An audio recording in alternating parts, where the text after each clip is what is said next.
নমস্কার বন্ধুরা, কেমন আছেন? আশা করি ভালোই আছেন। আমিও খুব ভালো আছি।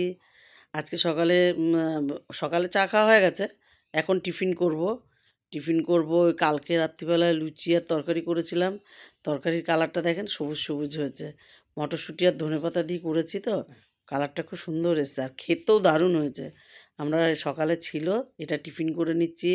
এখানে পুঁই মিটুলি সবজি টবজি সব কাটা হয়ে গেছে। এটা রান্না করব চিংড়ি মাছ দিয়ে। আর চিংড়ি মাছ দিয়ে এটা রান্না করব আর কাতলা মাছ করব। এখানে খেয়ে নেব, একটু চাও বানিয়ে নিয়েছি। এটা দিয়ে টিফিনটা সেরে নেব আর তারপরেই তরকারিটা বসিয়ে দেবো পুঁই মিটুলি। পুঁই মিটুলির তরকারিটা তেলটা গরম হয়ে গেছে। আগে চিংড়ি মাছটা ভেজে নেব। ওই ভাজা চিংড়ি মাছটা ভাজার পরে যে তেলটা থাকবে ওর মধ্যেই তরকারিটা রান্না করব। আর আজকে রান্নাটা তাড়াতাড়ি বসিয়েছি ঠিকই, কিন্তু খাওয়া দাওয়া একটু দেরি হবে। কারণ মেয়ে আজকে একটু ঘরদুয়ার পরিষ্কার করবে, বাথরুম টাথরুম পরিষ্কার করবে, একটু দেরি হয়ে যাবে আজকে খেতে। তা রান্নাটা করব, এটা ভাবছি বড়ি দিয়ে আলু দিয়ে মাছের ঝোল করব বড় করে, তাহলে ভালো লাগবে। তারপরে ভাবলাম যে না, এটা করব না, তেল ঝাল করব মাছের। আর এদিকে বসিয়ে দিচ্ছি তরকারিটা আগে। চিংড়ি মাছ ভাজা হয়ে গেছে। এখানে পাঁচ ফোড়ন আর শুকনো লঙ্কা দিলাম। আর এটাকে একটু গরম করে নেবো আগে ভালো করে। তেলটা গরমই আছে, আর একটু পাঁচ ফোড়নটা গরম করলে কি একটু গন্ধটা ভালো হয়। আগে আলু দিয়ে দেবো, আলু দিয়ে তারপর সবজিগুলো দেবো। সবজি দিয়ে তারপরে একটু নেড়ে চেড়ে পুঁই মিটুলিটা দিয়ে দেবো। বেগুনটা রেখে দিয়েছি, বেগুনটা পরে দেবো, না তো একদম ঘেটে যাবে বেগুনটা। আর এর মধ্যে না কোনো মশলা দেবো না, শুধু নুন হলুদ আর একটুখানি জিরের গুঁড়ো, মানে জাস্ট একটু দিতে হয় মশলা তাই, তাছাড়া দেওয়া লাগে না, কেননা পাঁচমিশালি তরকারি আর চিংড়ি মাছ পড়বে এমনিই গন্ধ হয়ে যাবে। আর এই পাশের গ্যাসে মাছ ভাজা বসিয়ে দিলাম, কারণ এইদিকে করে নিই তাহলে আবার ছোটো ছেলেটাকে আমি চান করিয়ে দিতে পারবো। মেয়ে আজকে একটু ব্যস্ত, বললাম না, ঘর দুয়ার পরিষ্কার করবে। আর এদিকে আমি মাছটাও ভেজে নিচ্ছি, করে নেব তাড়াতাড়ি করে। আর বড় ছেলের সোমবারে পরীক্ষা আছে। আজকে পরীক্ষা ছিল না, আজকে তো শনিবার। তাহলেও শনিবারে পরীক্ষা থাকে, আজকে ছিল না। আর সোমবারে পরীক্ষা বলে আন্টি পুড়িয়ে গেছে সকালবেলায়। আন্টি শনিবারে আসে না, তাও এসছে আজকে, আবার বলেছে রবিবারেও আসবে, কালকেও আসবে। বেগুনও দিয়ে দিয়েছি, বেগুন দেওয়ার পরে নুন হলুদ দিয়ে দেবো। আর স্লাইড একটু জিরের গুঁড়ো দিয়ে নেড়ে চেড়ে জল ঢেলে দিলাম। এবার এটাকে ঢেকে দেবো। সব তো নরমই হয়ে গেছে সবজিগুলো, জাস্ট আর একটু হবে। আর একটুখানি চিনি দেবো। কে কে তরকারিতে চিনি খান জানেন না, জানি না, তবে আমরা একটু এই পাঁচমিশালি তরকারি এসবে একটু চিনি খাই।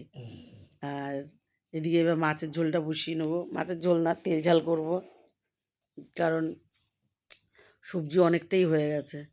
তেল ঝালে কী কী দেবো, মাছটাও কড়া করে ভেজে নিয়েছি। এবার মাছটাকে কিন্তু ভালো করে ফোটাতে হবে, তবে যে মাছের স্বাদ হবে। এখানে দিয়ে দেবো কালো জিরে দিয়েছি, শুকনো লঙ্কা দিয়েছি, আর পাঁচ ফোড়ন দিয়েছি, গন্ধটা ভালো হবে। আর কাঁচা লঙ্কা আর টমেটো একসাথে দেবো। তার কাঁচা লঙ্কা টমেটোটা একসাথে দেবো। আর এখানে একটু বেশি তেল লাগে, তেল ঝাল তো একটু, মানে ঝোলটা তেলসা তেলসা না হলে ভালো লাগবে না, ওই জন্য তেলটা একটু বেশি দিই।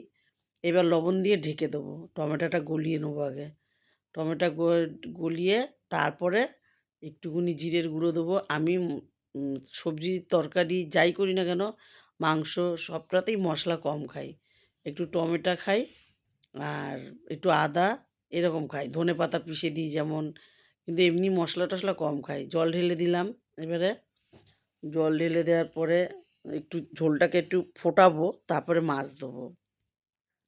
এটাতে বেশি জল লাগবে না, কেননা তেল ঝাল তো, গায়ে গায়ে লেগে থাকবে ঝোলটা। আর ফুটে উঠলে মাছটা দিয়ে দিচ্ছি। জলটা ফুটে উঠেছে, মাছটা দেবো, মাছটা দিয়ে আবার ঢেকে দেবো। তাহলে কি মাছের ভিতরে ওই বেশ নুন ঝাল তেল পরিপূরণভাবে ইয়ে হবে, আর মাছটাও নরম হয়ে যাবে, মাছটা কড়া করে ভাজা আছে। আর নুন ঝালটা পরে দেখে নেব। তারপরে বড় নাতি আর আমি এটা করে স্নান টান করবো। এটা হয়েও গেছে, দেখেন কেমন কালারটা এসছে, ভালো এসছে না? টমেটো আর একটুখানি জিরের গুঁড়ো দিয়েছি খালি। আর চান করে পুজো দিয়ে নিলাম। পুজো দিয়ে তারপরে আমি আর বড় নাতি খেয়ে নেবো আগে। কটা বাজে জানেন? 4টে, 4:30 বাজতে যায়। এবারে আমরা এখন খেয়ে নেব, আমি আর বড় নাতি খেয়ে নেব। আর সবার মাছের ঝোল টোল সব আলাদা করে রেখেছি, বাকিটা কড়াইতে রেখে দিয়েছি। বড় নাতিকে বললাম আজকে তুমি একা একা খাবে, আমি ভাত মেখে দিচ্ছি।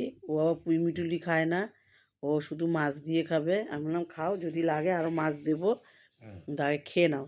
আর ভাতটা মেখে দিলাম, ও আজকে একা একাই খেলো। দিয়ে আমরা শুয়ে পড়েছিলাম আর ছোটো ছেলে নিয়ে। আর সন্ধেবেলায় উঠে চা বসিয়ে দিলাম।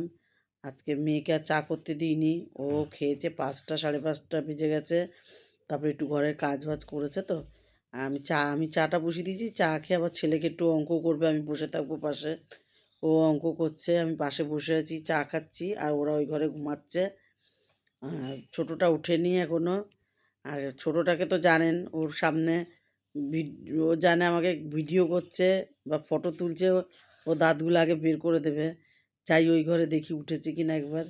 উঠেছে, বিস্কুটের কৌটা নিয়ে বসে আছে, ওই যে বুঝতে বুঝতে পেরেছে। এইবার দেখেন চলে আসবে ঠিক।